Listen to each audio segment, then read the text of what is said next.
Imam Al-Ghazali di saat itu sudah menjadi orang yang sangat terkenal. Kedudukannya adalah rektor Al-Nidom, universitas pertama di dunia namanya Al-Nidom di Baghdad. Beliau adalah sebagai rektornya. Ahli di bidang teologi, ahli di bidang filsafat, ahli di bidang fikih madhab Syafi'i. Itulah keahlian Imam Al-Ghazali. Adiknya namanya Ahmad Al-Ghazali. Beliau semenjak remaja belajar ilmu tasawuf, mencapai hakikat. Al-arif billah, orang yang ma'rifat kepada Allah. Bertemulah satu waktu di rumah ibunya. Jadi Imam Al-Ghazali dan Imam Muhammad Al-Ghazali dengan Ahmad Al-Ghazali salat. Imam Ghazali jadi imam, adiknya Ahmad Al-Ghazali jadi makmum. Ditulis oleh Syekh Nawawi dalam kitab Bidayatul Hidayah, Marokil Ubudiyah. Setelah selesai salam, adiknya sholat mu'adah, mengulang sholat. Merasa tidak sah bersama kakaknya.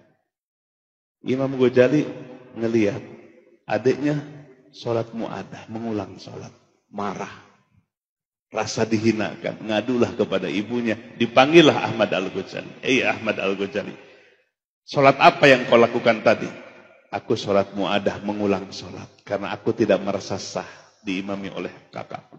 Imam Ghazali merah pada mukanya. Ditanya, kenapa kamu sholat mu'adah?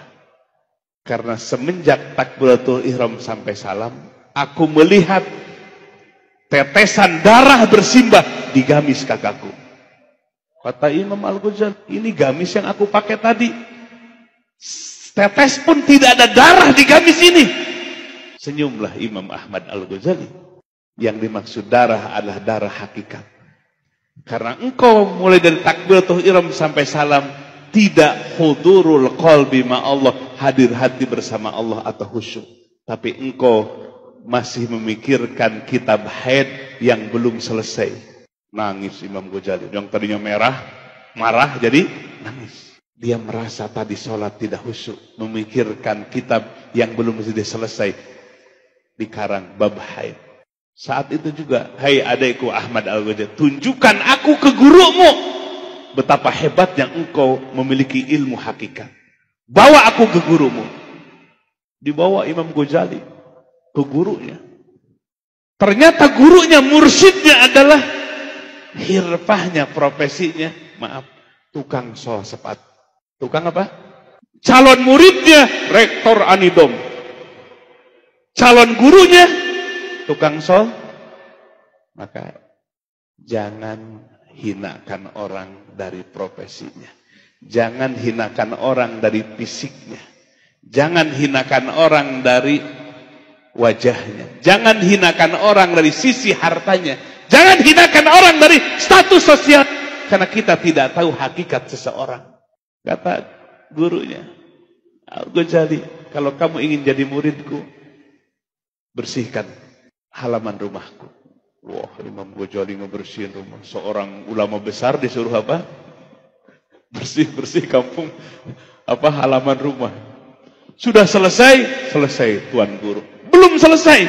Di sana ada kotoran manusia. Kau ambil itu, bersihkan itu tanpa menggunakan alat. Mikir Imam Ghazali, kalau sudah harus ngambil apa? Kotoran orang tanpa alas. Tapi dalam mikirnya kemudian Allah berikan ilham.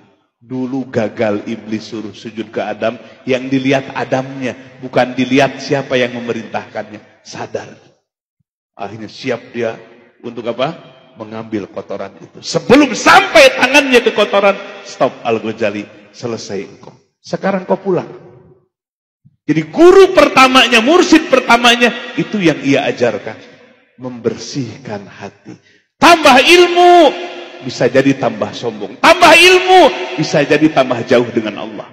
Itulah Imam Al-Ghazali menukil hadis Nabi dalam kitab Bidayatul Hidayahnya. Maniz dada ilman, walam yazdad hudan, lam yazdad minallah illa bu'da. Barang siapa orang yang bertambah ilmunya, tapi tidak tambah hidayah dan petunjuknya.